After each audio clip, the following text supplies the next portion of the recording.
उत्तर प्रदेश विधानसभा चुनाव 2027 के मद्देनजर समाजवादी पार्टी अपने पीडीए पिछड़ा दलित अल्पसंख्यक सामाजिक गठबंधन को और मजबूत करने की कोशिश करती दिखाई दे रही है। इसी रणनीति के तहत राजनीतिक गलियारों में समय समय पर ये चर्चा होती रही है कि क्या अखिलेश यादव और अपना दल कमेरावादी की नेता पल्लवी पटेल एक बार फिर साथ आ सकते हैं।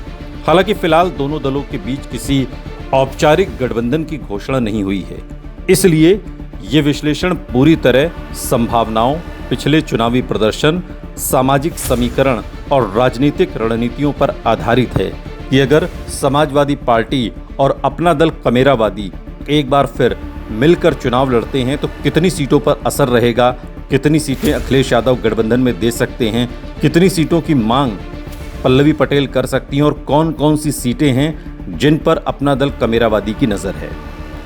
2022 के यूपी विधानसभा चुनाव में सिराथू सीट पर तत्कालीन डिप्टी सीएम केशव प्रसाद मौर्य को हराकर पल्लवी पटेल ने यह साबित कर दिया था कि यदि कुर्मी अपना दल समर्थक वोटों का एक हिस्सा समाजवादी पार्टी के साथ यादव मुस्लिम आधार पर जुड़ जाए तो बीजेपी के लिए कई सीटों पर चुनौती खड़ी की जा सकती है। लेकिन चुनाव के बाद सीट बंटवारे, संगठन और राजनीतिक रणनीति को लेकर दोनों दलों के बीच मतभेद सामने आए और दूरी बढ़ती चली गई। अब यदि 2027 के चुनाव से पहले ये दूरी कम होती है तो अपना दल कमेरावादी सीटों की सम्मानजनक हिस्सेदारी की मांग कर सकता है। राजनीतिक परिस्थितियों को देखते हुए करीब 10 सीटों की मांग करना एक स्वाभाविक रणनीतिक कदम हो सकता है। इनमें वो सीटें शामिल हो सकती हैं जहां कुर्मी, पटेल या गैर यादव पिछड़ा वर्ग निर्णायक भूमिका निभाता है और पार्टी पहले सक्रिय भी रही है। उन 10 सीटों में सबसे पहले सीट आती है कौशाम्बी की सिराथू सीट। ये सबसे पहली और सबसे मजबूत दावेदारी वाली सीट है। पल्लवी पटेल खुद यहां से 2022 में चुनाव जीत चुकी हैं। यदि गठबंधन होता है तो इस सीट पर उनका दावा सबसे मजबूत माना जाएगा। प्रयागराज की फूलपुर सीट, कुर्मी और पटेल मतदाताओं की अच्छी संख्या होने के कारण ये सीट स्वाभाविक मांग हो सकती है। प्रयागराज की प्रतापपुर सीट, यहाँ भी पिछड़ा वर्ग खासकर पटेल कुर्मी समुदाय का प्रभाव है। गठबंधन की स्थिति में ये सीट मांग सूची में शामिल हो सकती है। प्रतापगढ़ की विश्वनाथगंज सीट, ये सीट लंबे समय से अपना दल की राजनीति के लिए महत्वपूर्ण मानी जाती रही है। यदि गठबंधन होता है तो यहां दावेदारी संभव है। प्रतापगढ़ की पट्टी विधानसभा, पटेल और कुर्मी मतदाताओं के प्रभाव के कारण ये सीट भी संभावित मांग में शामिल हो सकती है। वाराणसी की रोहनिया सीट, पूर्वांचल में कुर्मी राजनीति के लिहाज से ये एक महत्वपूर्ण सीट है। पार्टी यहां अपनी उपस्थिति को मजबूत करना चाहती है। मिर्जापुर की मड़िहान, मिर्जापुर क्षेत्र अपना दल की पारंपरिक राजनीतिक जमीन माना जाता है, इसलिए ये सीट भी प्रमुख दावेदारों में हो सकती है। मिर्जापुर की ही 96 सीट, अनुसूचित जाति के लिए आरक्षित होने के बावजूद यहां गठबंधन के सामाजिक समीकरण के आधार पर दावेदारी की संभावना बन सकती है। प्रयागराज की हंडिया सीट, यहां पिछड़े वर्गों का प्रभाव है और यदि व्यापक पीडीए रणनीति लागू होती है तो ये सीट भी इस सूची में आ सकती है। इसके अलावा 10वीं सीट है कौशाम्बी की चायल, कुर्मी, मौर्य और अन्य पिछड़े वर्गों की उपस्थिति के कारण ये सीट भी संभावित दावेदारी में शामिल हो सकती है। इन सीटों का चयन किसी आधिकारिक दावे पर नहीं बल्कि जातीय समीकरण, संगठनात्मक उपस्थिति और पिछले चुनावी प्रदर्शन के आधार पर किया गया है। लेकिन सवाल ये है कि क्या अखिलेश यादव 10 सीटें देंगे? राजनीतिक दृष्टि से ये थोड़ा कठिन दिखाई देता है। समाजवादी पार्टी 2027 में स्वयं को बीजेपी की मुख्य चुनौती के रूप में पेश कर रही है और अधिकांश सीटों पर उसके अपने मजबूत दावेदार हैं। इसलिए अधिक यथार्थवादी संभावना यही हो सकती है कि यदि गठबंधन सीमित दायरे का होता है तो 4 से 6 सीटें दी जा सकती हैं।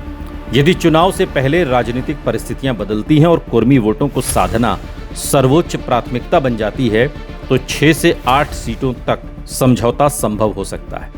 पूरी 10 सीटें मिलने की संभावना अपेक्षाकृत कम मानी जा सकती है क्योंकि इससे समाजवादी पार्टी के स्थानीय नेताओं में असंतोष पैदा हो सकता है।